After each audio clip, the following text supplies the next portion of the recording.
بالسلام والهدى محمد। সম্পূর্ণ এটা মেটাল।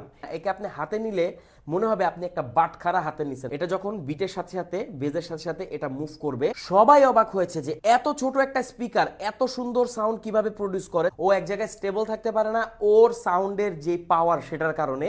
এই বাজেটে আপনি এর ধারে কাছে পারফরমেন্স দেওয়া কোনো স্পিকার পাবেন না, আমি আপনাকে চ্যালেঞ্জ দিয়ে বলতে পারি। আমার এমন অনেক বন্ধু বান্ধব আছে যারা বাইক রাইডিং এর সময় তার কোমরে এটা ঝুলিয়ে গান ছাড়তে ছাড়তে তারা ট্যুর করে। এই যে স্পিকারগুলোকে দেখতে পাচ্ছেন, এগুলো বর্তমানে বাজারে সব থেকে সেরা মিনি ব্লুটুথ স্পিকার।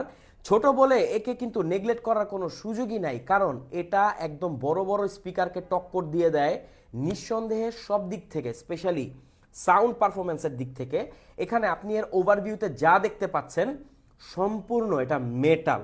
এটার ওয়েট 250 গ্রামের নিচে 300 গ্রামের নিচে হবেই না। একে আপনি হাতে নিলে মনে হবে আপনি একটা বাটখারা হাতে নিছেন, মানে এত ওয়েটই একটা জিনিস। ওয়েটের কারণে এটা খুব ভালো সাউন্ড প্রডিউস করতে পারে। নিচে দেখতে পাচ্ছেন এখানে এটা কিন্তু মুভ করে, এটা যখন বিটের সাথে সাথে বেজের সাথে সাথে এটা মুভ করবে।